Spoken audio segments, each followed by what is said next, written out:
Hello.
Hello everyone, मैं अखिलेश कुमार फिर से स्वागत करता हूं आपका हमारे educational platform L one classes में दोस्तों।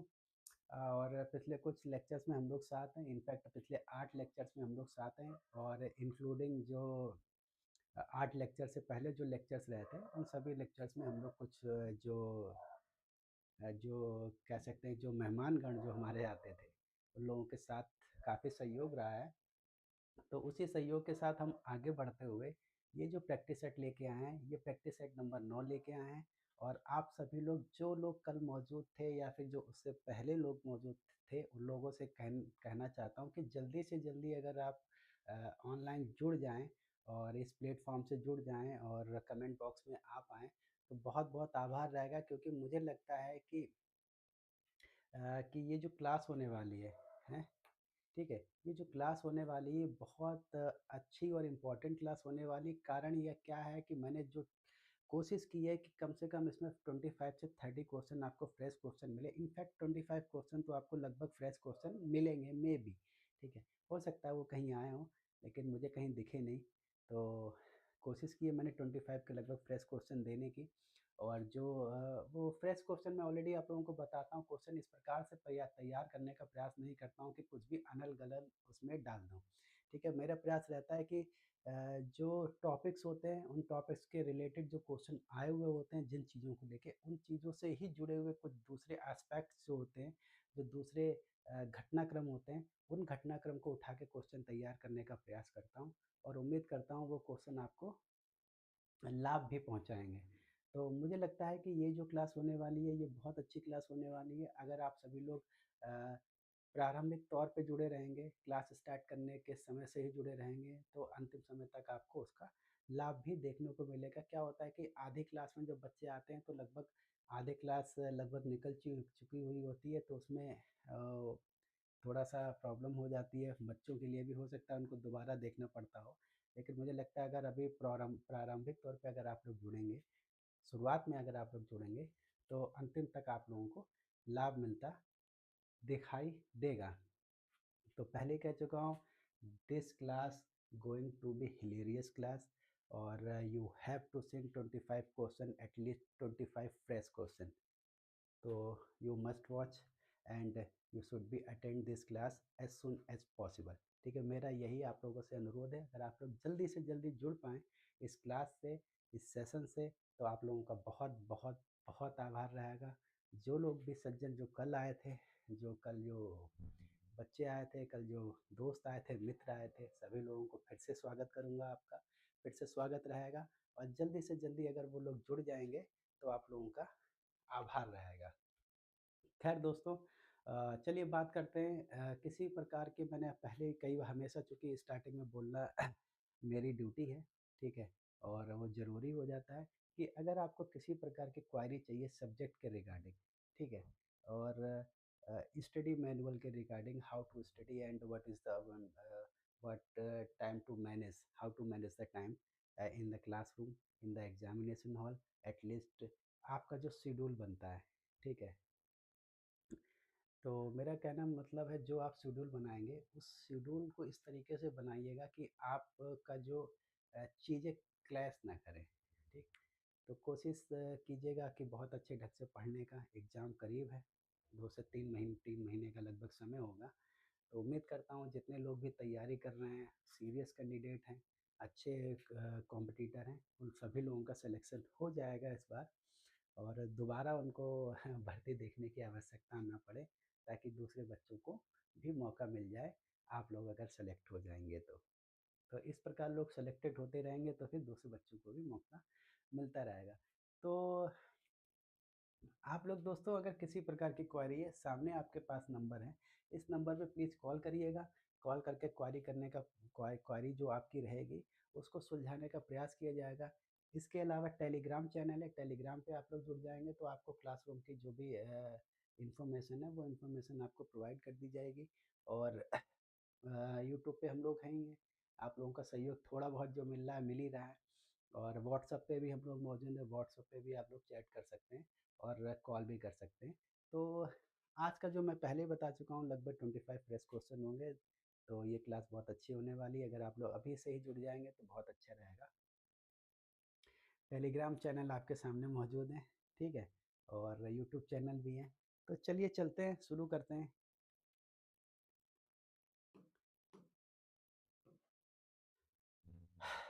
L1 क्लासेस, ठीक? चलिए शुरू करते हैं। देखिए आप सभी लोग अगर जुड़ जाएँगे क्योंकि जो प्रारंभिक तौर पे जो कुछ क्वेश्चन है, कुछ बीच में है, कुछ लास्ट में क्वेश्चन है, बिल्कुल फ्रेश क्वेश्चन होंगे और आप लोग आनंदित होंगे उस क्वेश्चंस को देख के और आप लोगों को अपना जो पढ़ाई कर रहा है, उसको भी एक तरीके से परफ़ॉर्म करने का मौका मिलेगा और अपने जो प्रिपरेशन है, उसको भी चेक करने का मौका मिलेगा और प्रैक्टिस करने का भी मौका मिलेगा। तो एक तीर से कई सारे जो है ना शिकार होने वाले हैं, कई सारे चीज़ें आप एक तीर से वार कर लेंगे। तो हम लोग चलते हैं दोस्तों पहले क्वेश्चन की तरफ। तो फर्स्ट क्वेश्चन आपके सामने क्या है हमारे पास?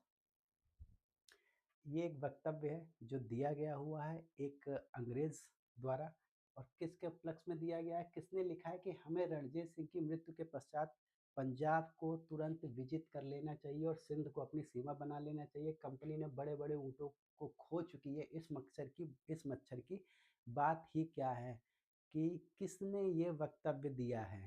ठीक है, जब महाराजा रणजीत सिंह की मृत्यु के बाद की जो स्थिति है उसको दर्शाने के लिए कि देखिए आप सभी लोग जानते होंगे महाराणा रणजीत सिंह का जो वर्चस्व था कितना था। अंग्रेज उनसे काफ़ी खौफ खाते थे और ये थोड़ा-सा मतलब हज़म करने वाली बात नहीं है कि राणा रणजीत सिंह ने भी किसी प्रकार का विरोध नहीं किया अंग्रेज़ों का, उनको भारत से निकालने का प्रयास नहीं किया।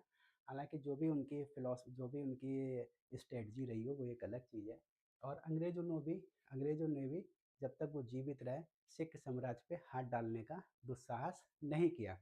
लेकिन वो ये जानते हैं राणा रणजीत सिंह की मृत्यु के बाद सिख साम्राज्य बिखर जाएगा और उसका लाभ इनको सीधे-सीधे उठाना है। तो उसी लाभ के मद्देनज़र इन्होंने ये वक्तव्य दिया था। तो किस व्यक्ति द्वारा ये वक्तव्य दिया गया है?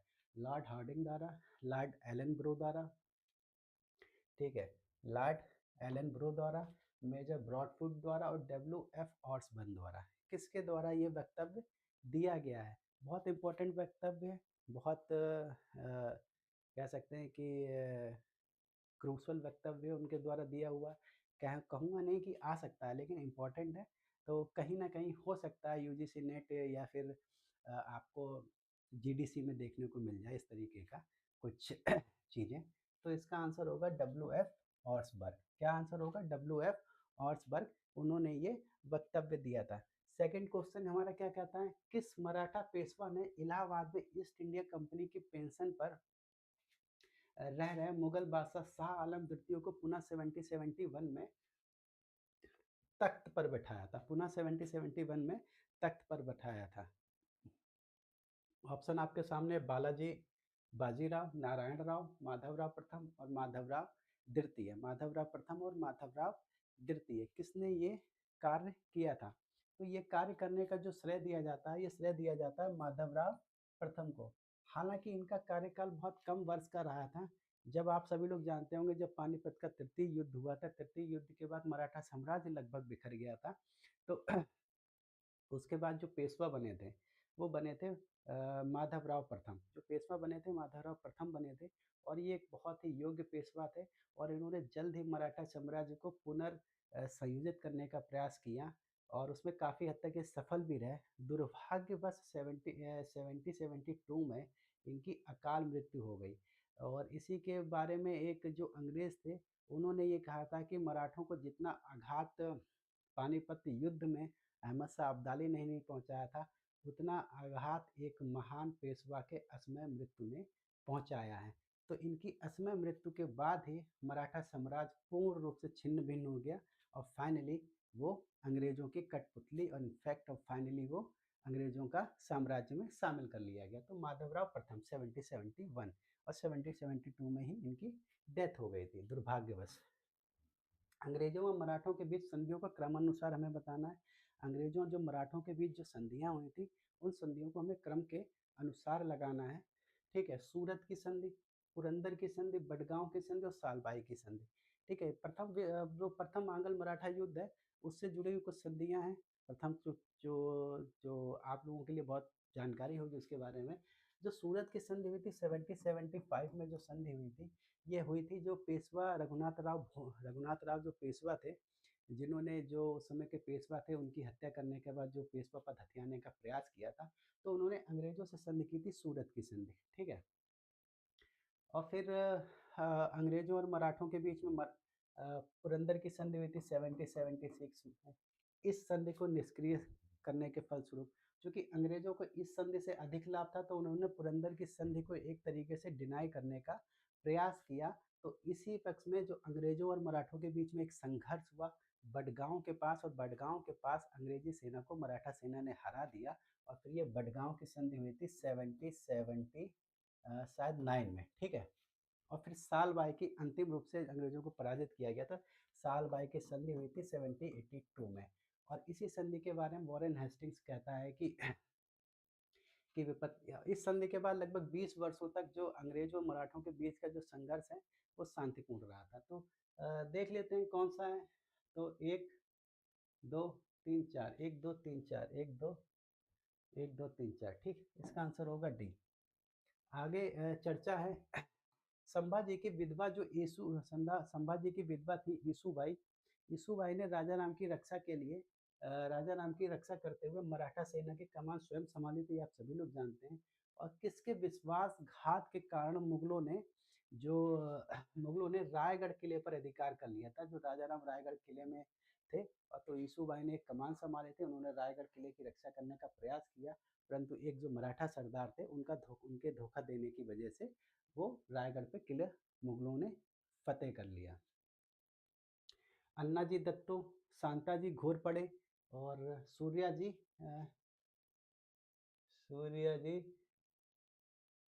वेसालीघा, ठीक है। सूर्या जी वेसालीघा और धनाजी यादव, ठीक। पीसा लीगा होगा ये, बीसा नहीं पीसा लीगा है, ठीक है। पीसा लीगा और धनाजी यादव, चारों में से कौन से ऑप्शन बिल्कुल ठीक है? तो दोस्तों ये ऑप्शन होने वाला है सूर्या जी पीसा लीगा, ठीक है। सूर्या जी पीसा लीगा को मुगल सेना थी उन्होंने अपनी तरफ मिला लिया, तो उनसे उनका जो भेद ले लिया, जिसकी वजह से रायगढ़ पे ये लोग किला फतेह करने में सक्षम हो पाए। लॉर्ड विलियम बेंटिंक के निम्नलिखित कार्यों में से कौन शामिल है? ठीक है। ये सिख लिखा हुआ है 8029 है, ठीक है। थोड़ा सा जो टाइपिस्ट उसने कुछ गड़बड़ियाँ की हैं, तो मैं उसमें सुधार करता हुआ चला जाऊँगा, तो उसके लिए मैं क्षमा प्रार्थी हूँ। तो कोशिश की थी वो सुधार कर दे वो, लेकिन अनफॉर्चुनेटली वो कहीं गया हुआ था तो हो नहीं पाया, तो मैं करता हुआ चलता हूँ। तो देवी देवताओं को वो बलि जो प्रथा थी, देवी देवताओं को जो बलि दी जाए, बलि पर प्रतिबंध लगा दिया, ये भी ठीक है, ये भी ठीक है। राजपूत बालिकाओं की शिशु हत्या पर प्रतिबंध लगाया, ये भी ठीक है। ठीक है। और ये क्या है, ठगी प्रथा है, ये सॉरी ठगी प्रथा है, ठीक है। ठगी प्रथा का अंत भी किया था, ठीक है। तो 1 2 3 4 चारों बिल्कुल ठीक है, ठीक है। 1 2 3 4 चारों बिल्कुल ठीक है। छठे स्थान पे इनमें से कौन समाचार पत्रों के प्रति उदार दृष्टिकोण रखता था और साथ ही उन्हें असंतोष से रक्षा का अभिद्वार भी मानता था, ठीक है। साथ ही उन्हें असंतोष से रक्षा का अभिद्वार भी मानता था। तो जो भी अभी जो फ़िलहाल जो बच्चे जो मुझे देख रहे हैं उनसे अनुरोध है कृपया करके जल्दी से जल्दी जुड़ जाएँ। मैं बार-बार कह रहा हूँ कि बीच में और लास्ट में आप लोग जुड़ते हैं तो उसका थोड़ा-सा नुकसान हो जाता है आप लोगों को। पूरा लेक्चर देखेंगे स्टार्टिंग पॉइंट से अंतिम समय तक तो उसका लाभ आप लोगों को ज़रूर मिलेगा। तो प्लीज़ जो लोग मुझे देख रहे हैं और जानते हैं कि कितने बजे क्लास होती है तो प्लीज़ जल्दी से जल्दी जुड़ जाएँ। ठीक? तो उन्हें असंतोष से रक्षा का अभिद्वार मानता है। ठीक है? तो Lord Hastings, Lord William Bentinck, Lord Amherst और लॉर्ड एड जॉन एडम्स, ठीक है, जॉन एडम्स, ठीक है, कौन मानता है किसे असंतोष से रक्षा का अधिकार? ये मानते हैं लॉर्ड विलियम बेंटिक, ठीक है, ये मानते हैं लॉर्ड विलियम बेंटिक। हालांकि जो जो चार्ल्स मेटकॉफ है, चार्ल्स मेटकॉफ को जो प्रेस की स्वतंत्रता का पहरी माना जा सकता है, प्रेस की स्वतंत्रता का कह सकते हैं कि मुक्तिदाता माना जाता है किसको? चार्ल्स मेटकॉफ को। अगर प्रेस की स्वतंत्रता का मुक्तिदाता अगर इस प्रकार से वक्तव्य आ जाए किसे माना जाता है तो वो होगा दोस्तों चार्ल्स मेटकॉफ। सेवेंथ है, नेपोलियन के विस्तार को रोकने के लिए वेलेजली ने किसके नेतृत्व में एक सैनिक टुकड़ी मिस्र भेजी थी? वेरी इंपॉर्टेंट क्वेश्चन है, कहीं ना कहीं किसी न किसी एग्जाम में आपको देखने को मिलेगा, अच्छे एग्जाम्स में। नेपोलियन के विस्तार को रोकने के लिए वेलेजली ने किसके नेतृत्व में एक टुकड़ी को, सैनिक टुकड़ी को मिस्र भेजा था? John Malcolm, John Baird, Charles Eyre, General Ochterlony, किसके नेतृत्व में? तो ये भेजा था जनरल बेयर्ड के नेतृत्व में, एक सैनिक टुकड़ी को इन्होंने कहाँ भेजा था? मिस्र में भेजा था। कहाँ पे भेजा था दोस्तों? मिस्र में भेजा था। नेक्स्ट क्वेश्चन अगला है, आठवां, भारतीय रेलवे का सबसे अधिक विस्तार लॉर्ड कर्जन के शासनकाल में हुआ। किसकी सहायता से, किसकी सहयोग से, किसकी सहायता से, किसके सहयोग से उन्होंने ये विस्तार किया था? ठीक है, किचनर, मैनक्रॉफ, मैनक्रीफ, एंड्रू फ्रेजर, रॉबर्टसन। देखिए लॉर्ड कर्जन के शासनकाल में काफ़ी कुछ आपको देखने को मिलेगा।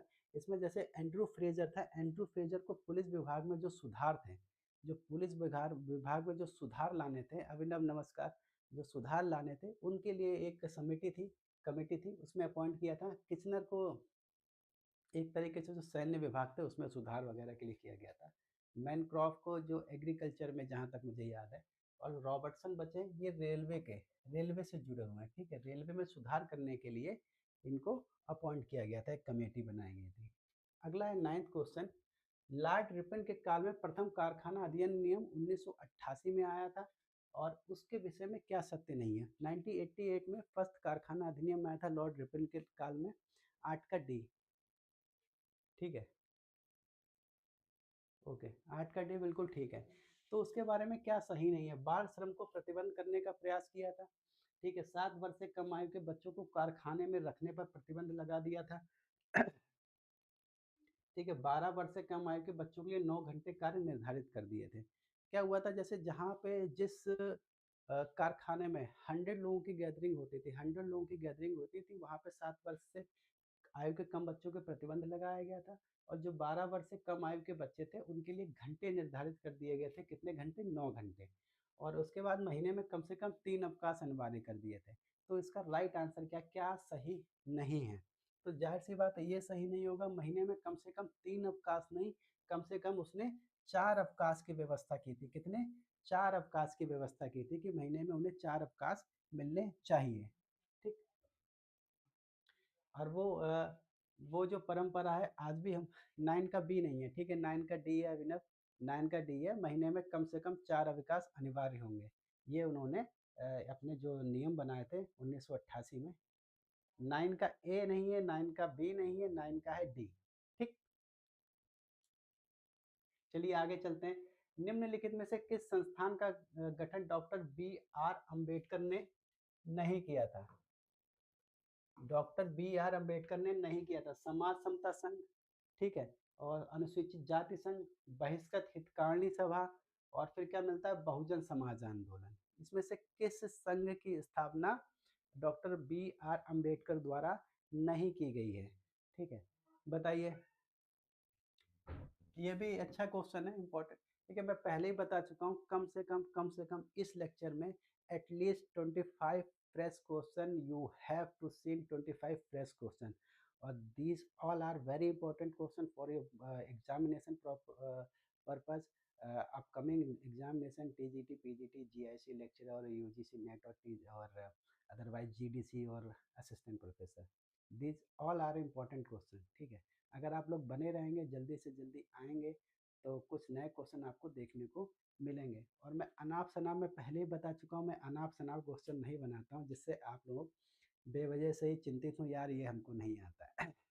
क्योंकि इतिहास एक ऐसा मेरा जो पर्सनल अ, जो विचार है, मैं समझता हूँ इतिहास एक ऐसा सब्जेक्ट है, सब कुछ आप उसमें नहीं जान सकते, ठीक है?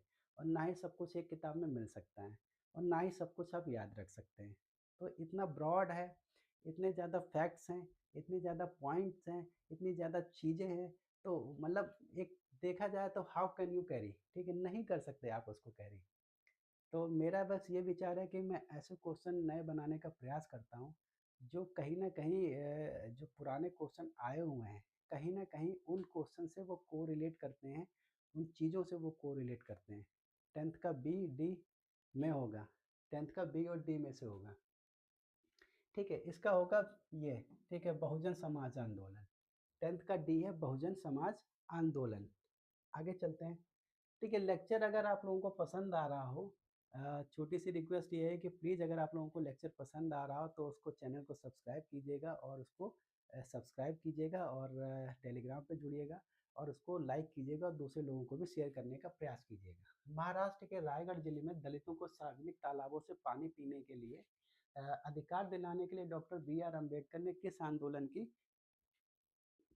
प्रारंभ किया था? एजवा आंदोलन, महाड़ सत्याग्रह और अरिविप्पुरम आंदोलन, ठीक है? किस आंदोलन को शुरू किया था? एजवा आंदोलन, महाड़ आंदोलन, महाड़ सत्याग्रह और अरिविप्पुरम आंदोलन, और इनमें से कोई नहीं। तो ये जो आंदोलन हुआ था, ये महाराष्ट्र के रायगढ़ जिले में हुआ था। और जो दलितों को जो पानी पीने का जो अधिकार था, जो सार्वजनिक तालाब थे, उसमें इन्होंने प्रयास किया था। ये था महाड़, ठीक है? महाड़ सत्याग्रह के नाम से ये जाना जाता है।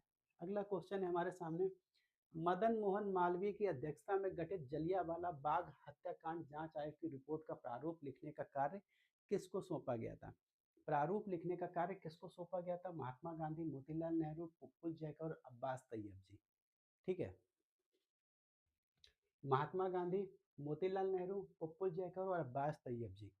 किसको ये जो उसका जो प्रस्तावना थी कह सकते हैं, प्रारूप था, वो लिखने का जो कार्य सौंपा गया था, किसको सौंपा गया था? ठीक है, वो सौंपा गया था महात्मा गांधी को। अगेन इम्पोर्टेंट क्वेश्चन है, ठीक है? अच्छा क्वेश्चन है, आप लोग ध्यान रखिएगा इसका, ठीक है? 12 का ए, महात्मा गांधी। आगे चलते हैं 13, ऋग्वेद काल में किस देवता को जाति वेदस कहा गया है? ऋग्वेद काल में किस देवता को जाति वेदस कहा गया है? जाति वेदस से उसको संदर्भित करने का प्रयास किया गया है। और इसको भानु चक्षु, मेरे ख्याल से एक एक अन्य नाम है जिसको हम लोग भानु चक्षु बोलते हैं, उस नाम से भी जाना जाता है इस जो देवता को, ठीक है? ये क्या है? इंद्र हैं, अश्विन है, अग्नि है, वरुण है। चार में से ऐसे कौन से देवता हैं जिनको जाति वेदस नाम से जाना जाता है? ये हैं अग्नि देवता, ठीक है? इनको जाति वेदस नाम से जाना जाता है। 14 क्या कहता है? निम्नलिखित में से कौन सा नाम, सॉरी ये लिखा है कौन सा नाम पुरुष सूक्त के विराट पुरुष को संदर्भित नहीं करता है? ठीक है, इसमें जो जैसे ऋग्वेद का जो दसम सूक्त है जिसमें विराट पुरुष की बात की गई है, विराट पुरुष से चारों वर्णों का उत्पन्न हुआ, चारों वर्ण उत्पन्न हुए हैं। उस तेरह का सी, रजनीश सिंह, तेरह का सी क्या लगाया था यार? तेरह का सी बिल्कुल ठीक है। तो 13 का सी, ओके, ठीक, 13 का सी, बढ़िया, अच्छा आंसर है। 14 किसको मतलब विराट पुरुष, जो पुरुष सूक्त में जिसकी चर्चा की गई, जिससे चारों वर्णों को उत्पन्न होता हुआ दिखाया गया है, उसको किस किस नामों से जाना जाता है और इसमें से कौन सा ऐसा नाम है जो नहीं है? पहला है विश्वकर्मा, हिरण्यगर्भ, प्रजापति और इंद्र, ठीक है? इसमें से किस नाम से उसे नहीं जाना जाता है, विराट पुरुष को? तो ये नहीं जाना जाता है, ये है इंद्र। कौन है? डी, क्या होगा? इंद्र। इसका आंसर होगा दोस्तों इंद्र। इसके अलावा इन जो 3 ऑप्शन है विश्वकर्मा, हिरण्यगर्भ, प्रजापति, आप लोग देखते होंगे जो अथर्व जो ग्रंथ है, वेद है, अथर्ववेद है, उसमें प्रजापति की जो सभा और समिति को प्रजापति की 2 पुत्रियाँ कहा गया है, ठीक है? तो प्रजापति का मतलब है वहाँ विराट पुरुष से है, ठीक है? और ये इंद्र नहीं, इसके अलावा एक और जो इसमें देवता हैं जो उसको विराट पुरुष अदिति, एक अदिति नाम की देवी भी हैं या देवी देवता जो भी हैं, तो उनको भी कहा क्या विराट पुरुष से डिनोट करने का प्रयास किया गया है। 14 का डी ओके, ठीक है। 15 है आर्यों के पूर्व दिशा में प्रसार का आख्यान कहाँ वर्णित है? आर्यों के पूर्व दिशा का प्रसार कहाँ वर्णित है? बहुत इंपॉर्टेंट क्वेश्चन है और काफ़ी बार आया हुआ क्वेश्चन है, बस थोड़ी सी भाषा का परिवर्तन देखने को मिलेगा इसमें आपको। ये कुछ ऐसे क्वेश्चन होते हैं जो काफ़ी आए हुए होते हैं, बस क्या होता है जब उसे नए करने का प्रयास करते हैं तो उसमें थोड़ी सी लैंग्वेजेस को वो घुमा देते हैं, भाषा को थोड़ा सा घुमा दिया जाता है। शतपथ ब्राह्मण में, ऐत्रेय ब्राह्मण में, छंदोग्य उपनिषद में, गोपद ब्राह्मण में, किसमें? देखिए अगर आप लोगों को क्लास पसंद आ रही तो प्लीज़ लाइक कीजिएगा, चैनल को सब्सक्राइब कीजिए और दूसरे मित्रों को भी शेयर करने का प्रयास कीजिए। 15 का ए, ठीक है, बिल्कुल ठीक है। 15 का ए, शतपथ ब्राह्मण। इसमें जो पूर्व दिशा में प्रसार का जो आख्यान दिया है, इसको हम लोग किस आख्यान के नाम से जानते हैं? विदह माधव, ठीक है, विदह माधव की कथा, ठीक, विदह माधव की कथा। अच्छा ये बताइए किस नदी को ये सीमा बता दिया गया, पूर्व दिशा में एक सीमा निर्धारित कर दी गई थी, किस नदी को? इसी आख्यान के अनुसार अशोक अपने किस शिलालेख में अपनी धार्मिक इच्छा व्यक्त करते हुए बताता है कि सब मतों के व्यक्ति सब स्थानों पर रह सके क्योंकि वे सभी आत्म संयम एवं हृदय की पवित्रता चाहते हैं। ये अशोक अपने किस शिलालेख में ये वक्तव्य देता है, किस शिलालेख में ये कहता है, ठीक है, लोगों के लिए एक ये संदेश देने का प्रयास करता है। किस शिलालेख में करता है? 12वें शिलालेख, 7वें शिलालेख, 13वें शिलालेख और प्रथम शिलालेख में।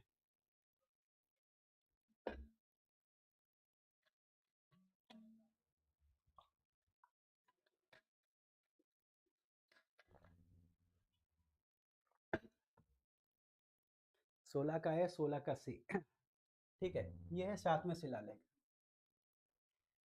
12वां शिलालेख, 12वें शिलालेख में इसी कथन को थोड़ा सा वो और आगे जोड़ देता है, ठीक है। इस 12वें शिलालेख में क्या कहता है? कोई सभी धर्म समान है, कोई धर्म किसी दूसरे धर्म की अकारण निंदा ना करे, ठीक है। 12वें शिलालेख में वो ये बात करता है, ठीक। 7वें शिलालेख में ये जो कथन दिया हुआ, 7th शिलालेख, ठीक। 17 है किस बौद्ध साहित्य में 75 व्यवसाय, 16 का बी, हाँ 16 का बी होगा, ठीक है। किस बौद्ध साहित्य में 75 व्यवसायों का उल्लेख किया गया है? ठीक है, 75 जो व्यवसाय हैं उनका उल्लेख किया गया है। ललित विस्तार, मिलिंद पानु, महावस्तु और सुमंगल विलासनी, ठीक है, सुमंगल विलासनी, ठीक है, ठीक है, सुमंगल विलासनी बुद्ध घोष द्वारा लिखी हुई है, सुमंगल विलासनी। दीघ निकाय का ये हिस्सा है सुमंगल विलासनी, जो दीघ निकाय पे लिखा हुआ ग्रंथ है सुमंगल विलासनी, ठीक है, और ये मिलिंद पानो है, ठीक। तो 75 व्यवसायों का उल्लेख देखने को मिलता है, किसमें देखने को मिलता है? 17 का ए, ललित विस्तार साहित्य में, ये मिलता है मिलिंद पानो में, ठीक। 75 व्यवसायों का उल्लेख देखने को मिलता है किस बौद्ध साहित्य में? 75, ठीक, ये देखने को मिलता है मिलिंद पानो में, ठीक है। ललित विस्तार में भी देखने को मिलता है, ललित विस्तार में शायद संख्या 63 या 64 दी हुई है, जहां तक मैं अगर कंफ्यूज नहीं हूं तो, क्योंकि मैंने इसलिए काउंट दिया है, 75 व्यवसायों का उल्लेख देखने को मिलता है, वो देखने को मिलता है मिलिंद पानो में, ठीक है। चलिए आगे चलते हैं। देखिए मैं आप सभी लोगों से स्टार्टिंग से ही रिक्वेस्ट करता चला आ रहा हूँ कि इस सेशन में आप लगभग 25 क्वेश्चन, 50 में से 25 क्वेश्चन बिल्कुल फ्रेश क्वेश्चन पाएंगे, ठीक है, कहीं किसी भी एग्जामिनेशन में नहीं पूछे गए हैं और अच्छे क्वेश्चन हैं। और अच्छे लेवल के क्वेश्चन है, बेहतरीन क्वेश्चन है, आप लोगों को उसको करने में आनंद आएगा, इनफैक्ट आ भी रहा होगा जहाँ तक मुझे लगता है। तो इस क्लास को प्लीज़ शेयर कीजिएगा अधिक से अधिक लोगों को तक, और आप दोनों का तो आभार है ही यहाँ पे। सातवाहन काल में पूर्वी दक्कन के बंदरगाहों में कौन सा बंदरगाह सम्मिलित नहीं है? पूर्वी तट के बंदरगाह में कौन सा बंदरगाह सम्मिलित नहीं है? कं, कंटो होगा, ठीक है ये, ठीक है ये है कंटोल पिसिल, कुद्दूर, अल्पोगिंग, अल्पोकिंग है ये, अल्प चल ठीक है, अल्पोगिंग है और बैरीगाजा। 18 का डी, हाँ बिल्कुल ठीक है, 18 का डी, ये पश्चिमी तट का बंदरगाह था। अच्छा, बैरीगाजा किस नदी के किनारे से एक तट था बैरीगाजा? पूछा गया होगा एक बार। किस ग्रंथ से पता चलता है कि हाल की पत्नी, राजा जो हाल थे, पत्नी, ठीक है, राजा हाल की जो पत्नी थी, राजा हाल जो सातवाहन शासक थे, सातवाहन जो शासक थे, 17 में जो सातवाहन शासक थे, राजा हाल की एक पत्नी थी मलयावती, मलावती लिखा हुआ मलयावती है, मलयावती संस्कृत भाषा की विदुषी महिला थी, ठीक है, संस्कृत भाषा की विदुषी थी, उनको संस्कृत भाषा का ज्ञान था। कत्रांत, ठीक है, कंत्रांत, बृहद कथा, क्या, थोड़ी सी गलतियां हुई हैं, इसको थोड़ा सा भाई आप लोगों को क्षमा करना, बृहद कथा, ठीक है, और गाथा सप्तशती, गाथा सप्तशती और मिलिंद पानो, ठीक है। 19 का सी, 19 का सी तुक्का 19 का सी तुक्का, बृहद कथा, ठीक है, बृहद कथा, बृहद कथा गुणा ढय की लिखी हुई है, गुणा ढय, ठीक है, गुणा ढय की लिखी हुई है बृहद कथा। और इस बृहद कथा पे बहुत सारी चीजें लिखी गई है, जैसे बृहद कथा मंजरी और छेवेंद्री और बृहद संहिता, बहुत सारी इनके ऊपर रचना लिखी गई। ये प्राकृत पैसाच भाषा में है, प्राकृत पैसाची भाषा है, ठीक है, प्राकृत पैसाची भाषा में लिखा गया है। 19 का बी तुक्का, ठीक है, 19 का बी तुक्का ठीक है, बृहद कथा। आप लोगों का 19 का बी तुक्का ठीक है, और अभिनव आज आपका तुक्का थोड़ा सा गलत हो गया, अदरवाइज आपके तुक्के बहुत सही बैठते हैं। गुणाधय, हाँ बिल्कुल ठीक है, गुणाधय, ठीक। ये आइए इम्पोर्टेंट क्वेश्चन है, वन मोर इम्पोर्टेंट क्वेश्चन है, न्यू क्वेश्चन, ठीक है। इक्ष्वाकु वंशी राजाओं की रानियां जो थी बौद्ध मत का पालन करती हैं, सभी लोग जानते हैं, करती थी। रानियों को स्तूपों के निर्माण हेतु तो किस कर्मचारी की नियुक्ति की थी? रानियों ने, जो रानियां थी, उन्होंने स्तूप, स्पेशली स्तूपों के निर्माण के लिए कर्मचारी की नियुक्ति की थी। इस कर्मचारी को हम लोग किस नाम से जानते हैं? ठीक है, ये है नवकर्मिक, नवकर्मिक होगा, ठीक। नवकर्मिक, कुमार स्वामी, कर्मिक और कोई नहीं, क्योंकि उपयुक्त में से कोई नहीं। नवकर्मिक, कुमार स्वामी, कर्मिक और उपयुक्त में से कोई नहीं, ठीक है। इंपॉर्टेंट क्वेश्चन है, ठीक है, इंपॉर्टेंट क्वेश्चन है। देखिए मैं बार बार इस चीज़ को प्रयास कर रहा हूँ बताने का। अच्छे क्वेश्चन है, आप लोग पढ़ेंगे तो आनंद आएगा, और आपके जो संग्रहण है क्वेश्चनों का, इतिहास का, उसमें थोड़ी सी वृद्धि करने का प्रयास है बस ये मेरा, और उम्मीद करता हूँ उसमें होगी भी। तो रानियों ने स्तूप के निर्माण से किन कर्मचारियों की नियुक्ति की थी? ये थे नवकर्मिक। कौन थे? नवकर्मिक। नवकर्मिक कर्मचारियों की नियुक्ति करती थी वो रानियां, ताकि वो स्तूपों का निर्माण कर सकें। आगे चर्चा है हमारी 21 पे। यूनानी शासक एंटीयोकस हिंदू कश पार करके काबुल मार्ग से होता हुआ भारतीय नरेश को पराजित किया था। उसने उसने यूनानी शासक को 500 हाथी उपहार स्वरूप दिए थे, जिस भारतीय शासक को उसने पराजित किया था। निम्नलिखित में से वह भारतीय शासक कौन था? ठीक है, बृहद्रथ था, जालोर था, अग्निमित्र था, सुभगसेन था। कौन सा वो भारतीय शासक था जिसको पराजित किया था? किसने?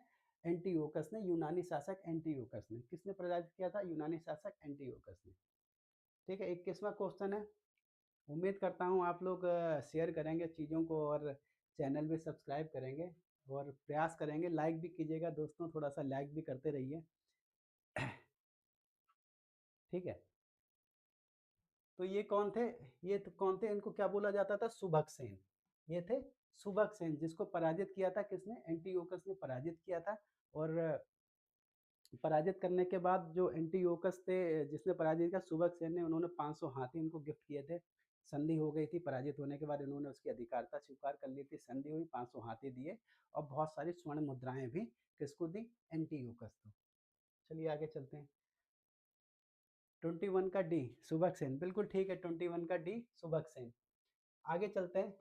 ये बताइए, यवन बर्बर हैं पर ज्योतिष का जन्म उनसे हुआ है, अतः वे ऋषियों की भांति सम्मान योग्य हैं। यह कथन किस ग्रंथ में है? इंपॉर्टेंट है, क्योंकि जो ज्योतिष का जन्म यूनानियों से बता दिया गया है, किस ग्रंथ में चर्चा की गई है? जैसे आप सभी लोग जानते होंगे, जो जो ज्योतिष के जो 5 सिद्धांत माने जाते हैं, ठीक है, ज्योतिष के जो 5 सिद्धांत हैं, ज्योतिष के जो 5 सिद्धांत हैं, 5 सिद्धांत में एक पैतामह है, ठीक है, और एक वशिष्ठ है, और एक सूर्य है, ठीक है। पितामह है, वशिष्ठ है, सूर्य है, पितामह है, वशिष्ठ है, सूर्य है, पोलिस है और रोमन है, ठीक है। रोमक, पोलिस है, पोलिस और रोमक, ये 5 सिद्धांत माने जाते हैं ज्योतिष के। 22 का बी, ठीक है, 5 सिद्धांत माने जाते हैं ज्योतिष के, जिसमें से 3 सिद्धांतों का उत्पत्ति कहाँ से मानी जाती है? भारतीय से। और ये जो 2 सिद्धांत है, पोलिस और रोमक, ठीक है, पोलिस और रोमक, इनकी उत्पत्ति कहाँ से मानी जाती है? यूनानियों से। तो ये कथन कहा गया बृहत संहिता में। किसमें कहा गया? बृहत संहिता।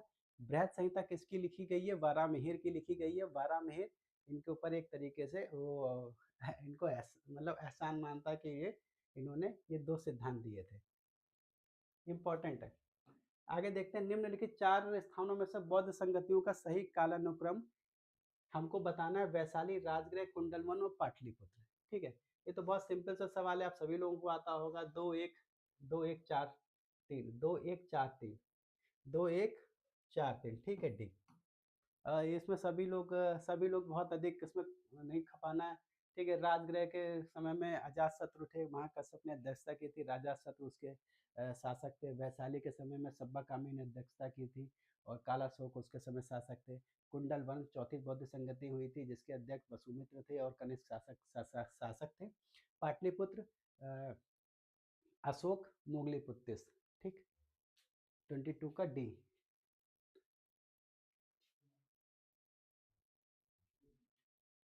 2143, हाँ 2143, बिल्कुल ठीक है। आगे चलते हैं 23 पे। निम्नलिखित में से किस भारतीय राजवंश ने जैन धर्म को राजकीय संरक्षण प्रदान नहीं किया? जैन धर्म को राजकीय संरक्षण प्रदान नहीं किया। सातवाहन, गुजरात, गंग और राष्ट्रकूट। जो देखिए, राष्ट्रकूटों ने भी उसको प्रदान किया था। अमोघ वर्ष के बारे में आप लोग जानते होंगे। अमोघ वर्ष कट्टर जैन अनुयायी था।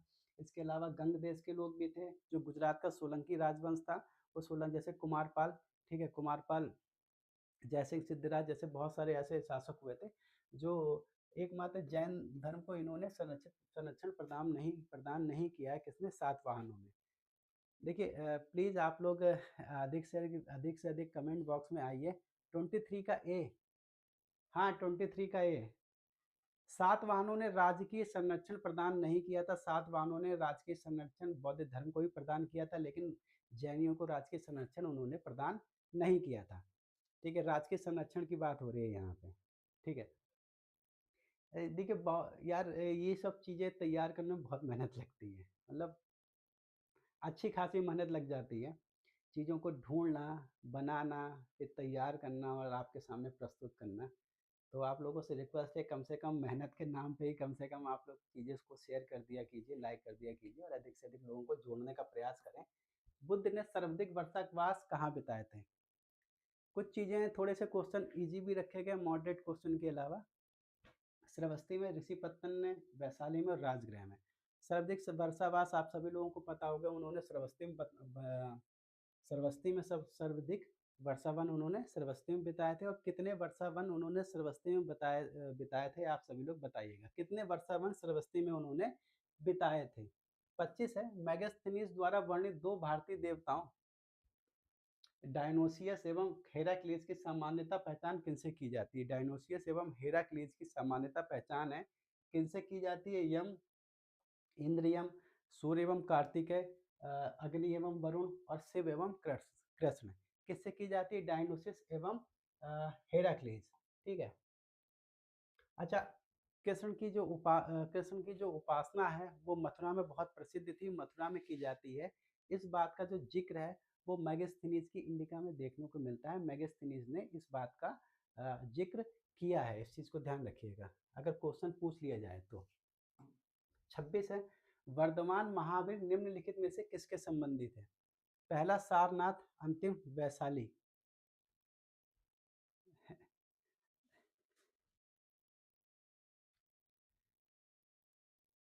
हाँ, अंतिम वैशाली मतलब पहला सबसे अधिक वर्षावन, जैसे उसने सरस्वती में सबसे अधिक वर्षावन भगवान बुद्ध ने बिताए थे। मेरा बस ये कि कितने वर्षावन उन्होंने भगवान बुद्ध ने वहाँ बिताए थे, नंबर बताने हैं। ठीक है। वर्धमान महावीर निम्नलिखित में से किसके संबंधित है? 25 का डी, उदयन, प्रसन्नजीत, चंड प्रदोत और बिंबिसार। 26 का डी बिल्कुल ठीक है। ये किस प्रकार से संबंधित है? ये आप सभी लोग जानते हैं, जो लिच्छवी जो प्रमुख थे चेटक, उनकी जो बहन थी त्रिशला, उनका विवाह किससे हुआ था? उनका जो विवाह हुआ था इनके पिताजी थे महावीर स्वामी के, उनसे हुआ था, मतलब महावीर स्वामी की वो माता थी। और चेटक ने अपनी पुत्री का विवाह किससे किया था? बिंबिसार से। इसलिए ये दोनों सगे संबंधी हुए। आगे चर्चा करते हैं हम लोग। 27वें, मनुस्मृति में सरस्वती एवं दृष्टि नदियों के बीच के क्षेत्र को क्या कहा जाता है? आर्यवत, सप्तसंदव, ब्रह्मवत और ब्रह्मऋषि देश। ठीक है। क्या कहा जाता है? देखिए, ब्रह्मऋषि देश जो ये है, ठीक है, ब्रह्मऋषि देश किसको बोला गया है? जो गंगा का दोआब क्षेत्र था। ठीक है। ग, एक को बहन एक को बेटी, हाँ, एक को बहन एक को बेटी, बिल्कुल शाबाश, बहुत बढ़िया। ब्लड रिलेशन तुम्हारा बिल्कुल अच्छा होगा लगता है अभिनव है। एक को बहन एक को बेटी, संबंधी बना लिया दोनों को। 27 का सी, बिल्कुल ठीक है, 27 का सी आंसर है। जैसे जो ब्रह्म ऋषि देश था, जो ब्रह्म ऋषि देश जिसको बोला जाता था, वो क्या था? गंगा दोआब का जो क्षेत्र होता था, जो गंगा दोआब क्षेत्र था, गंगा दोआब क्षेत्र था जो, ठीक है, इसको बोला गया है गंगा दोआब क्षेत्र। और ये जो बोला गया है मनुस्मृति में बोला गया है, लेकिन जो वैदिक परंपरा है, जो वेदों में है, वेदों में जो बोला गया है वो किसको बोला गया है? जो कुरुक्षेत्र का क्षेत्र था, जो कुरुक्षेत्र का क्षेत्र था उसको ब्रह्मवर्त क्षेत्र बोला गया है, कुरुक्षेत्र का जो क्षेत्र था। ठीक है। और आर्यवर्त पूरे उत्तर भारत को। ठीक है। और गंगा यमुना के बीच ब्रह्म ऋषि, हाँ, गंगा यमुना, गंगा दोआब क्षेत्र। और सप्त संदव आप लोगों को पता है ही। ठीक। और आर्यवर्त आप लोगों को पता है पूरे उत्तर भारत पर जब उन्होंने अधिकार कर लिया था। और इसके अलावा जो एक मध्य देश था, मध्य देश भी बोला जाता था। मध्य देश क्या बोला जाता था? तो हिमाचल से, सॉरी, जो हिमालय से लेके विंध्याचल जो श्रेणी थी उनके बीच का जो क्षेत्र था वो क्या कहलाता था? हमारा मध्य देश। आगे अगला क्वेश्चन, चलिए चलते हैं। ठीक है, देखिए, आप लोगों को अगर आनंद आ रहा है तो प्लीज़ कमेंट बॉक्स में ज़रूर बताइएगा क्वेश्चन का लेवल कैसा है। ठीक है, लेवल आप लोगों को पसंद आ रहा है या नहीं आ रहे हैं, और जो क्वेश्चन आपको नए दिख रहे हैं वो अच्छे क्वेश्चन हैं अथवा नहीं, प्लीज़ ज़रूर कमेंट करिएगा। कि आप लोगों को कमेंट में बार बार कहता हूँ, बहुत इंपॉर्टेंट है मेरे लिए। तो चलिए डचों के बारे में बात कर लेंगे। डचों ने 17वीं शताब्दी के प्रारंभ में भारत में व्यापार करना प्रारंभ किया था। ठीक है। वह मिर्च और मसालों से सूती वस्त्रों का विनिमय करते थे। ठीक है, डचों ने 17वीं शताब्दी में व्यापार करना प्रारंभ किया था, बिल्कुल ठीक है। वो कारण क्या था? वो मिर्च और मसालों से सूती वस्त्रों का विनिमय करते थे। ये थोड़ा कुछ जस्टिफाई सा नहीं लगता, मतलब कारण ये है, कथन ये है, इस कारण की वजह से ऐसा थोड़ी ना करते थे। ठीक है। ये तो उनका व्यापार का एक तरीके से वो था। तो अगर देखा जाए, ए और आर दोनों सही है, लेकिन इसकी व्याख्या करते हुए नजर नहीं आते। ए और आर दोनों सही है, किंतु ए की सही व्याख्या आर नहीं कर रहा है। ठीक है। आगे चर्चा करते हैं 29 पे। सन 1636 के पश्चात शाहजहां की दक्षिण नीति सफल रही थी। 1636 के पश्चात शाहजहां की दक्षिण नीति सफल रही थी। ठीक है। 28 का बी होगा। हाँ, 28 का बी ही तो लगाया है मैंने। ये हैं दोनों सही, दोनों सही, ये भी सही है। मिर्च और मसालों से सूती वस्त्रों का विनिमय करते थे, एक्सचेंज करते थे। मिर्च इन्होंने जो मिर्च मसालों के स्थान पर जो वस्त्र होते हैं, वस्त्रों पे, सूती वस्त्रों के विनिमय पे और उसके प्रोडक्शन पे और उसके जो ट्रांसपोर्टेशन पे और उसके जो व्यापार पे बहुत अधिक ध्यान दिया था। ठीक है, वस्त्रों के। तो ए आर आर दोनों सही, आर ए की सही व्याख्या नहीं करता है। अगला हमारे पास क्या है? सन 1636 के पश्चात शाहजहाँ की दक्षिण नीति सफल रही थी। बिल्कुल ठीक है, अहमदनगर को इन्होंने अपने कब्जे में ले लिया था और शाहजहाँ ने काफ़ी समय दक्षिण में व्यतीत किया था। उसे दक्षिण का व्यक्तिगत अनुभव एवं ज्ञान था। ठीक है, देखिए ऊपर वाला बिल्कुल ठीक है, नीचे वाला बिल्कुल ठीक नहीं है। ए सही है लेकिन आर गलत है। इसको मतलब दक्षिण में बहुत अधिक जो इन्होंने समय नहीं व्यतीत किया था। दक्षिण में सबसे अधिक समय व्यतीत करने वालों की अगर गणना की जाए वो थे औरंगजेब। तो उन्हें दक्षिण का बहुत अधिक अनुभव था और हालाँकि दक्षिण दक्षिण ने ही उनकी जान ले ली। ठीक है। भारत में बाबर द्वारा प्रशासनिक सुधार न करने के पीछे जो कारण हैं, वो कौन से थे? ठीक है। उसके द्वारा काबुल में किए गए सुधार अलोकप्रिय थे तथा वहाँ उसने इसी कारण विद्रोह का सामना करना पड़ा था। आगे करता है चर्चा, सकारात्मक महत्वपूर्ण सुधारों के लिए उसका शासनकाल बहुत छोटा या संक्षिप्त था। ठीक है। अपने शासनकाल में वह भारत में विजय युद्धों में व्यस्त रहा, मतलब 4 वर्ष का शासनकाल था बस। और डी क्या कहता है, वो चाहता था कि अफगान क्षेत्रीय सैन्य सरदारों के रूप में चलते रहें। तो इसका जो बिल्कुल सही आंसर है वो है सकारात्मक महत्वपूर्ण सुधारों के लिए उसका जो शासनकाल बहुत कम वर्ष का रहा था।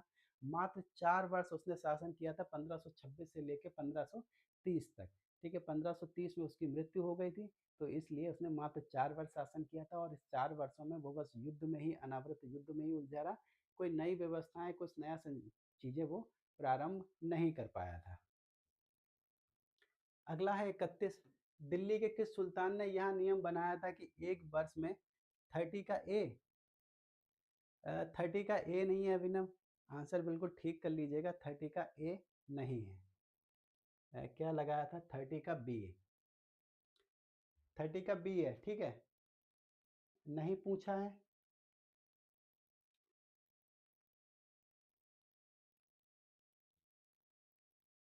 अच्छा अच्छा। हाँ, नहीं पूछा है उसके द्वारा काबुल में।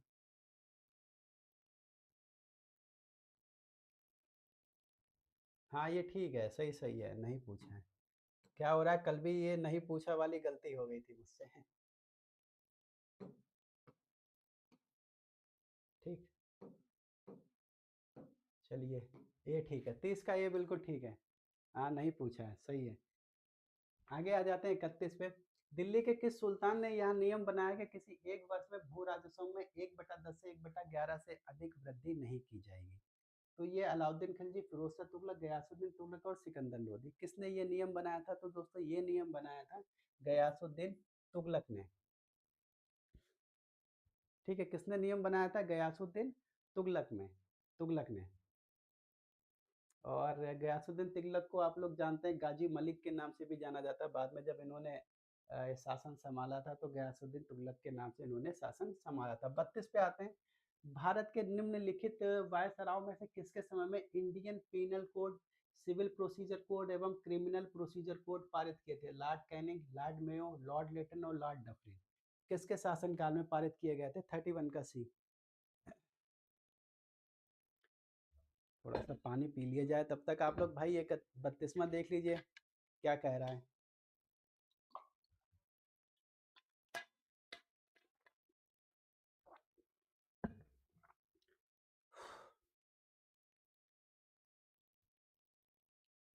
देखिए आज कल जैसे लोग आए थे, आज एकदम से अचानक में काफी कुछ लोग आ जाते हैं पार्टिसिपेट करने और एकदम से ही गायब हो जाते हैं, छू मंतर।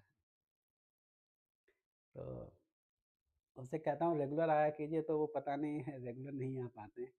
क्या कारण रहे होंगे उनके पीछे, वो वही बता सकते हैं।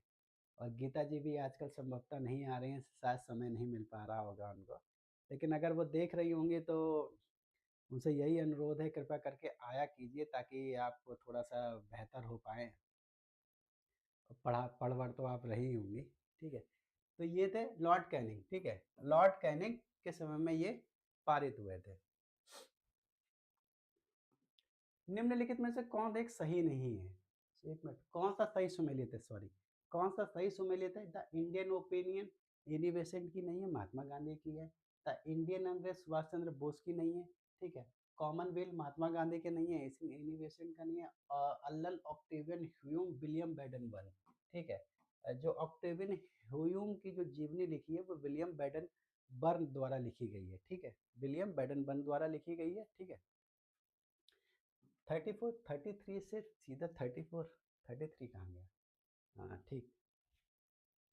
जेल जिसमें विनायक दामोदर सावरकर, भाई परमानंद और आशुतोष लाहिड़ी ने अपना जीवन बंदी बंदी जीवन व्यतीत किया था, वो कहाँ था?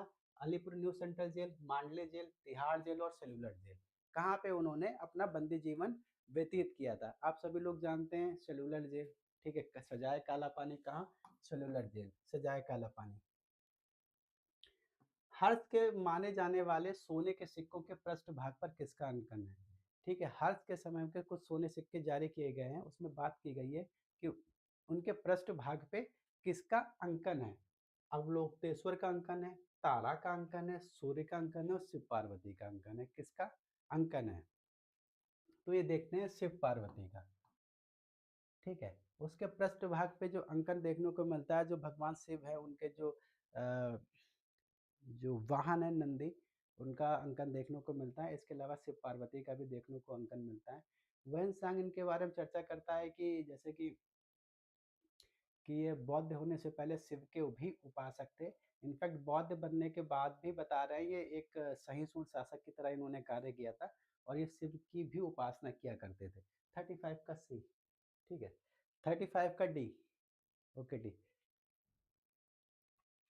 आगे है 36, निम्नलिखित राजाओं में से किसने संघ भेद करने वाले बौद्ध भिक्षुओं और भिक्षुणियों पर कठोर दंड का प्रावधान किया था, विधान किया था? अशोक, पुष्यमित्र शुंग, हर्ष और शशांक, ठीक है। किसमें किया गया था? Okay D. किसमें किया गया था?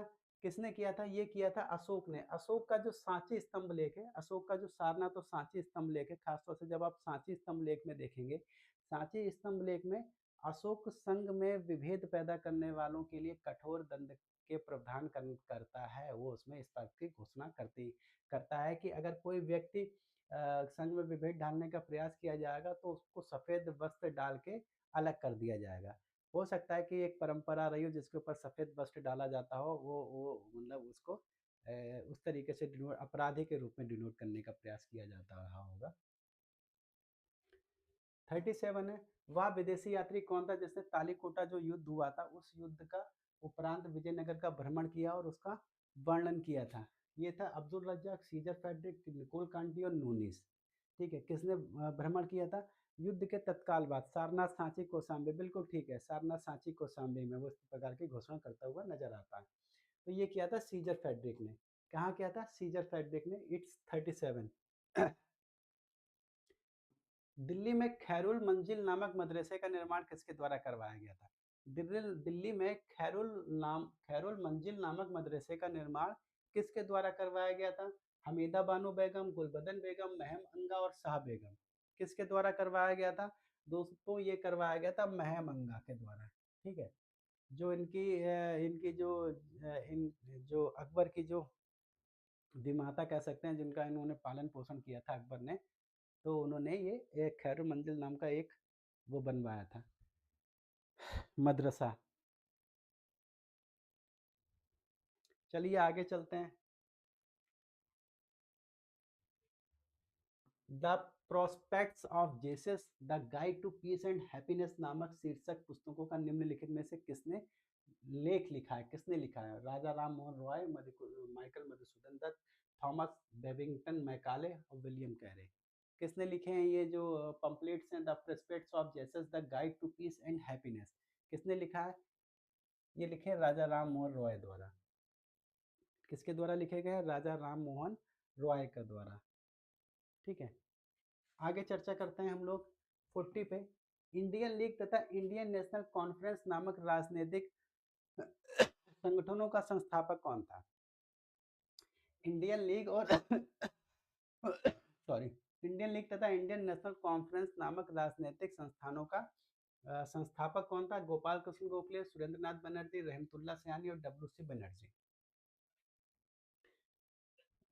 कुछ क्वेश्चन तो जैसे बहुत मैंने बताया कि लगभग 25 आपको नए क्वेश्चन मिलेंगे, 25 आपको जो पारंपरिक रूप से रिवर्स होके आते रहते हैं वो भी मिल जाएंगे आपको। तो आप सभी लोगों से अनुरोध है, अगर लेक्चर पसंद आ रहा हो तो प्लीज़ चैनल को सब्सक्राइब कीजिए और कमेंट करिए किस प्रकार के क्वेश्चन आपको कैसे लगे। और और क्या भाई, लाइक वाइक कीजिए और क्या। तो ये था सुरेंद्र नाथ, ठीक है। बी, 40 का बी। अगला है 41। सूचियाँ दी गई हैं, सूची को हमको मिलाना है। सदस्य दिए गए हैं और जो व्यक्ति हैं उन्होंने भाग लिया था बताते हैं। वी डी सावरकर, हिंदू महासभा आप सभी लोग जानते हैं। रामास्वामी नायकर पेरियार, ये क्या है, जस्टिस पार्टी से संबंधित हैं। और एस श्रीनिवास शास्त्री, वी रणदिवे, ये थे कम्युनिस्ट पार्टी के। और V S Sastri, V S Srinivasa Sastri, Indian national liberation federation. A का फर्स्ट, बी का 3, सी का 4, डी का 2, ठीक है। 41 का आंसर होगा सी। 41 का आंसर होगा सी। चलिए ठीक है, आगे चलते हैं हम लोग अब 42 पे आते हैं। बृहदारण्य उपनिषद में जनक की सभा में जो पराजय से दार्शनिक संवाद हुआ करते हुए निम्नलिखित में से किसका वर्णन हुआ है? सभा में यज्ञवाल्क्य से, ठीक है। ये याज्ञवाल्क्य है। याज्ञ याज्ञ वाल्क्य, ठीक है। बृहदारण्य उपनिषद में जनक की सभा में याज्ञवल्क्य से दार्शनिक संवाद करते हुए किससे विवाद हुआ था? ठीक है, याज्ञवल्क्य का। गार्गी, कात्यायनी, मैत्रेयी और विश्ववाग, किससे उनका विवाद हुआ था? गार्गी, ठीक है। गार्गी से उनका विवाद हुआ था। और गार्गी ने उनको इतना उद्ग्लित कर दिया गया था, मतलब उनको इतना प्रवोक कर दिया था कि उन्होंने कहा था कि चुप हो जा अन्यथा तुम्हारा सर फोड़ दूंगा। Domestic violence. Domestic violence. Uttar Pradesh काल में प्राच्य देश के शासक क्या कहे जाते थे? उत्तर वैदिक काल में प्राच्य देश के शासक क्या कहे जाते थे? देखिए, भोज कहाँ थे? दक्षिण के शासक थे, ठीक है। ये शायद पश्चिम के शासक थे, ये पूर्व के शासक थे, और ये कहाँ के थे? प्राच्य। ओ, ओ उत्तर के, सॉरी, ये उत्तर के, ये प्राच्य के। और एक और थे मध्य देश के शासक, मध्य प्रदेश, मध्य देश, मध्य देश के। इनको राजा या राजन बोला जाता था, राजा या राजन, ठीक है। तो ये इसका आंसर होगा सी, सम्राट, ठीक है। इसका आंसर होगा सी, सम्राट।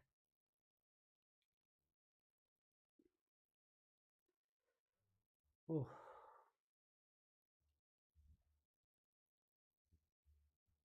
चलिए मिला लेते हैं, ये इनका भी मिलाप कर लेना है, ठीक है। जो तीर्थंकर हुए थे, जो बौद्ध जैन तीर्थंकर हुए थे, उनका जन्म किस किस जगह पर हुआ था, उसको हमको सुमेलित करना है, ठीक है। इसमें जो पहला है, अगर हम लोग रूमनाथ लिखा हुआ है, ऋषभनाथ होना चाहिए था इसमें, ठीक है। ये थोड़ा सा गलत है, यहाँ पे ऋषभनाथ है, ऋषभनाथ। ऋषभनाथ है। ऋषभनाथ का जो जन्म हुआ था वो एक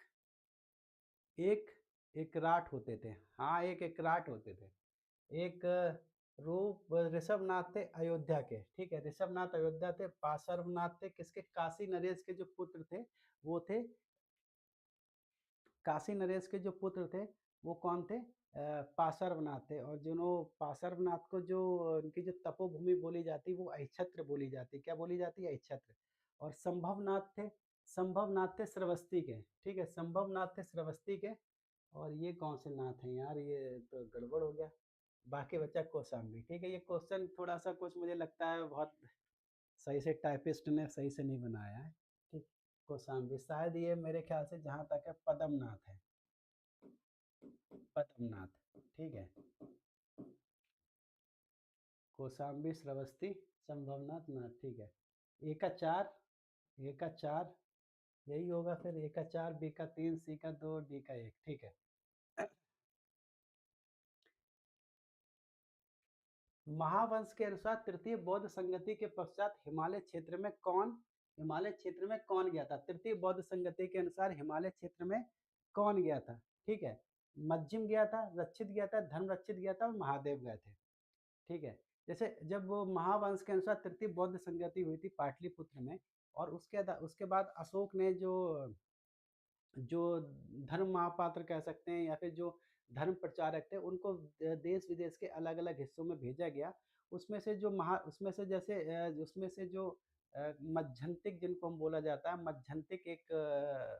मज्झंतिक एक व्यक्ति थे, नीतू कुशवाहा जी, आपका स्वागत है। मज्जिम, ठीक है। 45 का ए। नमस्कार, आपका बहुत-बहुत स्वागत है। ठीक है। जो मज्झंतिक थे, वो कश्मीर और गांधार, उनको भेजा गया था। कहाँ भेजा गया था? कश्मीर और गांधार। इसके अलावा जो 45 का ए, हाँ 45 का ए। इसके अलावा जो महारक्षक थे, उनको कहाँ भेजा गया था? उनको युवान ऐसे कुछ जगह थी, युवान नाम की कोई जगह थी, वहाँ पे भेजा गया था। इसके अलावा धर्मरक्षक को अपरांत भेजा गया था। धर्म रक्षति को अपरांत, महाधर्म रक्षति को महाराष्ट्र, रक्षति को बनवासी, महादेव को महेशमंडल, जिसको हम लोग दक्षिण भारत में कर्नाटका या फिर मंधाता वाला क्षेत्र माना जाता है। देखिए ये बहुत थोड़े से याद करना बड़ा टफ पड़ जाता है। हालाँकि सच बताऊँ, मुझे मुझे आज तक याद नहीं हुए हैं। यवन, हाँ यवन, ठीक। ऐसे बहुत सारी, देखिए किसी किसी न किसी का, हर किसी ना कोई वीक पॉइंट होता है। मुझे बड़ा तो याद करने में ये कुछ ऐसी चीज़ें जो बार-बार मैं भूल जाता हूँ। और मुझे लगता है कि आप लोग नहीं भूलते होंगे। निम्न विद्वानों में से किसने तिब्बत में बौद्ध धर्म के वज्रायन संप्रदाय की स्थापना की थी? तिब्बत में वज्रायन संप्रदाय की स्थापना की थी। शांत रक्षक, पदम संभव, धर्म रक्षक, कुमार जी। जिसमें जिसने तिब्बत में वज्रायन शाखा की नींव रखी थी। और उनको 46 का डी, 46 का डी, वज्रायन शाखा की नींव रखी थी, और उनको वहां पे सत्व माना जाता है। वो उनको माना जाता है पदम संभव, ठीक है। वज्रायन शाखा, ठीक है। 46 का होगा बी, 46 का होगा बी, ठीक है।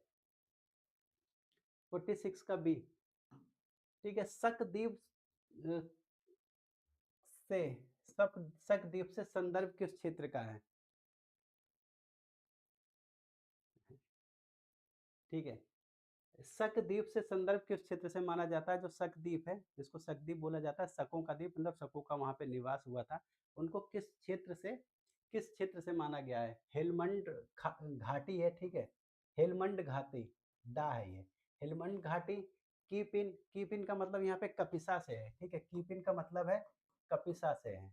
और कपिसा को, आपको जानकारी बताऊं, आज की तारीख में 47 का, आज की तारीख में उसको कफरिस्तान बोला जाता है। क्या बोला जाता है? कफरिस्तान, कफरिस्तान, ठीक है। ये अफगानिस्तान के आसपास का क्षेत्र पड़ता है, ठीक। किपिन और सिंध प्रदेश और बल्ख। शकद्वीप से किसका का आंसर है? 47 का है, ठीक। तो इसका आंसर है दोस्तों सिंध प्रदेश। सिंध प्रदेश को शकद्वीप बोला जाता है, शकद्वीप। और इसको क्या बोला जाता है? जो हेलमंड घाटी है, इसको शक स्थान बोला जाता है। क्या बोला जाता है? शक स्थान, शक स्थान या फिर सीस्तान, ठीक है। सीस्तान या शक स्थान, ठीक है। शक स्थान या सीस्तान, हेलमंड घाटी, ठीक। जहां जहां पे शक आके निवास किए थे, और फाइनली जो शक आके निवास कर लिए थे सिंधु घाटी पे, ठीक, उसको हम लोग शकदेव के नाम से जानते हैं। 48 है। कनिष्क के सिक्कों पर अंकित देवी नाना किस सभ्यता की प्रमुख देवी थी? नाना एक देवी थी। जैसे कनिष्क के अंकों पर बहुत सारे देवी देवताओं के अंकन देखने को मिलते हैं। जैसा कि हिंदू देवी देवताओं के अंकन देखने को मिलते हैं, जिसमें शिव बहुत महत्वपूर्ण है। बौद्धों के तो अंकन देखने को मिलते ही हैं। इसके अलावा सुमेरियन, ईरानी, यूनानी, ठीक है, कई सारे अन्य देवी देवताओं के भी नाम देखने को मिलते हैं। उसमें से नाना एक देवी थी। ये देवी किस सभ्यता से ताल्लुक रखती थी? यूनानी, ईरानी, सुमेरियन और भारतीय, ठीक है। 48 का ए। अभिनव, तुक्का मारना है क्या?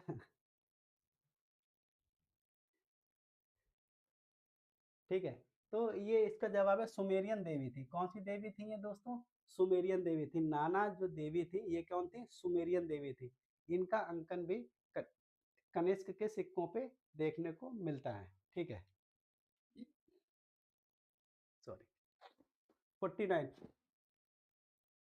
ये सब लगभग नए क्वेश्चन है, सब। मैंने बताया कि इस पूरे सेशन में जितने क्वेश्चन हैं उसका लगभग 25 क्वेश्चन लगभग बिल्कुल नए क्वेश्चन मिलेंगे। 48 का सी, ठीक। बौद्ध धर्म में किए बोधिसत्व देवी को मात्र देवी के रूप में पूजा जाता है तथा वह सौभाग्य तथा धन धान्य की अधिकारी थी। धन धान्य की अधिकारी थी यानी कि सौभाग्य और धन धान्य की देवी उन्हें माना जाता है। तो किस बोधिसत्व को माता देवी के रूप में पूजा जाता है और धन धान्य की उन्हें देवी माना जाता है? हरिति, रोमा, अथीना, सरस्वती और वज्र योगिनी। 49 का ए, बिल्कुल ठीक है। 49 का ए हरिति, ठीक। आगे चर्चा है हमारा 50 क्वेश्चन पे। अमर सिंह ने अमर कोश में कितने प्रकार की भूमि का उल्लेख किया है? जैसे जो नवरत्न थे चंद्रगुप्त विक्रमादित्य के शासनकाल में, तो उनके राज दरबार में अमर सिंह उन नवरत्नों में शामिल थे। इन्होंने एग्रीकल्चर पे बहुत अच्छा लेख, बहुत अच्छी किताब लिखी जिसका नाम है अमर कोश, ठीक है। अमर कोश में उन्होंने कितनी प्रकार की भूमियों का उल्लेख किया है? 2, 12, 15 और 10, ठीक है, बिल्कुल ठीक है। 12 प्रकार की भूमियों का उल्लेख किया है अमर कोश में। आगे चर्चा करते हैं हम लोग 51 पे। संगम काल में समुद्री सार्थवाह को क्या कहा जाता था? संगम, जैसे सार्थवाह आप सभी लोग जानते होंगे, जो जो व्यापारियों का एक झुंड चलता था, एक जो कारवां चलता था, उस कारवां को जो लीड करता था उसको सार्थवाह बोला जाता था। और समुद्री सार्थवाह को क्या कहा जाता था? जो समुद्री कारवां को लीड करता था। 50 का बी, 50 का बी, हाँ 50 का बी बिल्कुल ठीक है। मासातुवन, एन्नाडी, मणिमिकन और अवनम, क्या बोला जाता था? 51 का ए, ठीक है। इसका है आंसर मनमिकन। क्या है इसका आंसर? मनमिकन इज द राइट आंसर। 51 का सी, मासा तुवन, ये माना जाता था जो स्थल भाग से जो व्यापारी जाते थे, सार्थवा, स्थल सार्थवा को मासा तुवन बोला जाता था। एनाडी आप लोग जानते होंगे, जो योद्धा हुआ करते थे। सेकंड, एक तो ऐड बहुत आते हैं। 52, किसने इल्तुतमिश को महान दयालु, ठीक है, किसने इल्तुतमिश जो शासक था, 51 का सी, ओके, महान दयालु, सहानुभूति रखने वाला, विद्वानों एवं वृद्धों के प्रति श्रद्धा रखने वाला सुल्तान बताया है? किसने इल्तुतमिश को महान दयालु, सहानुभूति रखने वाला, विद्वानों एवं वृद्धों के प्रति श्रद्धा रखने वाला बताया है? ठीक है, इबन बतूता है, जलालुद्दीन बर्नी है, मिनहाज उल सिराज है, मिनहाजुल सिराज है और आमिर खुसरो है। 52 का सी, 52 का सी बिल्कुल ठीक है। 52 का सी मिनहाज उल सिराज, 52 का सी, 52 का सी आप लोगों का बिल्कुल ठीक है। आगे हमारे पास है 53, सुल्तान के लिए एक बुद्धिमान वजीर से बढ़कर अभियान और यश का दूसरा सूत्र नहीं है और हो भी नहीं सकता। यह कथन किस सल्तनत कालीन इतिहासकार का है? ठीक, ये अभिमान होगा, ठीक है, अभिमान होगा, अभियान नहीं। और अमीर खुसरो का है, हसन निजामी का है, जियालुद्दीन बर्नी का है, शम्स सिराज अफीक का है? किसका है? शम्स सिराज, सिराम लिखा हुआ है, सिराज अफीक का है। 53 का बी, ठीक है। 53 का ऋतु कुशवाहा, ठीक है। 53 का होगा जियालुद्दीन बर्नी, ठीक है। ये बात कही है जियालुद्दीन बर्नी ने। क्या बात कही है जियालुद्दीन बर्नी ने? ये बात कही है कि सुल्तान को बुद्धिमान वजीर से बढ़कर अभियान और यश का दूसरा सूत्र नहीं हो सकता। आगे है हमारे पास एक और क्वेश्चन 54 नंबर पे। राजमुंद्री अभिलेख में किस सुल्तान को दिल्ली सल्तनत का जो सुल्तान था, यहाँ पे लिख दिया गया है, दुनिया का खान कहा गया है? राजमुंद्री अभिलेख में मोहम्मद बिन तुगलक, फिरोज शाह तुगलक, अलाउद्दीन खिलजी और गयासुद्दीन तुगलक, बताइए। 53 का सी, ओके। राजमुंद्री जो अभिलेख है, राजमुंद्री अभिलेख में किस जो दिल्ली सल्तनत का सुल्तान है उसको खानों का मतलब दुनिया का खान कहा गया है राजमुंद्री अभिलेख में? मोहम्मद बिन तुगलक है, फिरोज शाह तुगलक है, अलाउद्दीन खिलजी, 54 का ए अभिनव, 54 का ए बिल्कुल ठीक है। 54 का ए मोहम्मद बिन तुगलक। और भी है क्या? अरे और नहीं है, खत्म हो गए। ठीक है, आप 55 क्वेश्चन थे आज। और मुझे लगता है कि आज जो क्वेश्चन थे और उसको क्वेश्चन को देखने के बाद मुझे लगता है आपने उन क्वेश्चनों का लुत्फ उठाया होगा। उसका आनंद लेने का प्रयास किया होगा। और रितु जी, अभिनव तो हमेशा से ही आते हैं और उनका हमेशा से ही मैं कहता हूँ स्वागत है, अभिनंदन है। और रितु जी, आपका भी स्वागत है, आपका भी अभिनंदन है हमारे इस प्लेटफ़ॉर्म पे। प्रॉब्लम क्या है आप लोग कभी आते हैं, कभी नहीं आते हैं। और कुछ और एक कल शायद नीतू देसवाल मेरे ख़्याल से एक लेडी हैं, वो भी आई थी। वो भी कभी-कभार ही आती हैं। हो सकता है आप लोगों ने कहीं दूसरी जगह क्लासेस ले रखी हों, वो वाली बात नहीं है। लेकिन थोड़ा-सा अगर आप टाइम निकाल के आ पाया करें तो बहुत अच्छी बात है। लेकिन नहीं आ पाती हैं, कोई कोई इश्यू नहीं है। लेकिन अगर आएँगे थोड़ा कमेंट बॉक्स में, जो अभिनव है बेचारे अकेले पड़ जाते हैं कभी-कभी। उनको लगता है कि थोड़े से लोग हों तो अच्छा लगता है जवाब देने में और जवाब सुनने में भी। तो उम्मीद करता हूँ कि आज की जो क्लास है और आप लोगों को पसंद आई होगी, और जो क्वेश्चन हैं वो आप लोगों को अच्छे लगे होंगे। तो क्वेश्चन अगर आपको अच्छे लगे हैं तो प्लीज़ चैनल को सब्सक्राइब कीजिएगा। चैनल को हमारे सब जो उसको सब्सक्राइब कर लीजिए और चैनल से हमारे जो जुड़ जाइए। और इसके अलावा टेलीग्राम चैनल को आप लोग ज़रूर जॉइन कीजिएगा। और लाइक करना ना भूलें, शेयर करना ना भूलें। प्लीज़ अगर आपकी जान-पहचान के कोई जो सहयोगी हैं, वो भी इस प्रिपरेशन में हैं, इतिहास से, तो प्लीज़ इस लेक्चर को अपने सहयोगियों तक पहुँचाने का प्रयास ज़रूर कीजिएगा। और लाइक कीजिए, शेयर कीजिए और चैनल को सब्सक्राइब कीजिए। तो आज का लेक्चर दोस्तों हम लोग यहीं ख़त्म करते हैं। कल आपसे फिर मुलाकात होगी एक नए सेशन में, और फिर से कुछ नए क्वेश्चन होंगे, कुछ पुराने क्वेश्चन होंगे, कुछ नए क्वेश्चन होंगे, कुछ रिपीटेड क्वेश्चन होंगे। तो पूरा एक बकेट होगा। उस बकेट में नया पुराना और कुछ पुरानी चीज़ें नए वस्त्र में लपेट के भी भेजी जाएँगी। तो वो सब सारी चीज़ें एक देखिए जितना भी मैं देखता हूँ टीचरों को पढ़ाते हुए, तो लगभग जो पुराने क्वेश्चन जो आते रहते हैं वो तो वो लोग पढ़ाते ही हैं। जैसे मैं भी कुछ एक्स्ट्रा नहीं करता हूँ। लेकिन जैसे वो प्रयासरत हैं कुछ आप लोगों को अच्छा देने के लिए, मैं भी प्रयासरत हूँ कुछ आप लोगों को अच्छा देने के लिए, अच्छे क्वेश्चन्स आप तक पहुँचाने के लिए। और कितना उस प्रयास में सफल हो पाता हूँ या नहीं हो पाता हूँ, ये आपके कमेंट ही मुझे बता सकते हैं। आपका फीडबैक ही मुझे बता सकता है। तो मैं बार-बार कहता हूँ प्लीज़ आप लोग अपना फीडबैक ज़रूर दिया कीजिए। कंटेंट कैसा लगा, क्वेश्चन कैसे लगे, कोई अगर लैंग्वेजल प्रॉब्लम है, चीज़ें समझने में थोड़ी-सी प्रॉब्लम आ रही है, या भाषा या कोई दूसरी तरीके की कुछ प्रॉब्लम्स हैं। वॉइस को लेके कोई प्रॉब्लम है तो वो भी आप मुझे बता सकते हैं, मैं थोड़ा उसको हाइप कर लूँगा। लेकिन अ, मेरी जो सामान्य बोलचाल की भाषा है, यही सामान्य बोलचाल की आवाज़ है। मैं इससे ज़्यादा बहुत हाइप होके नहीं बोलना चाहता हूँ। तो देखिए, सबके अपने-अपने तरीके होते हैं पढ़ाने के। और मेरा भी यही तरीका है, एकदम शांत स्वभाव से पढ़ाते रहिए, बस अपनी चीज़ों को करते रहिए। तो आप लोगों से अनुरोध है, प्लीज़ चैनल अगर लेक्चर अच्छा लगा हो, फीडबैक डालिएगा अपना, दूसरे लोगों को शेयर करने का प्रयास कीजिए। अपने जो सहयोगी हैं, मित्र हैं, जो कभी आपने कहीं कोचिंग किया होगा, वहाँ पे लोगों से जान-पहचान होगी तो उनको उन तक क्लास को शेयर करने का प्रयास कीजिएगा। और चूँकि ये जैसे बता रहा हूँ फ्री ऑफ कॉस्ट क्लास है, ठीक? तो चलिए कल आपसे फिर मुलाकात होती है। आज का लेक्चर हम लोग यहीं समाप्त करते हैं, और कल आपसे फिर मुलाकात होती है ठीक 10 बजे। तब तक के लिए आप लोगों का बहुत-बहुत शुक्रिया, और गुड नाइट।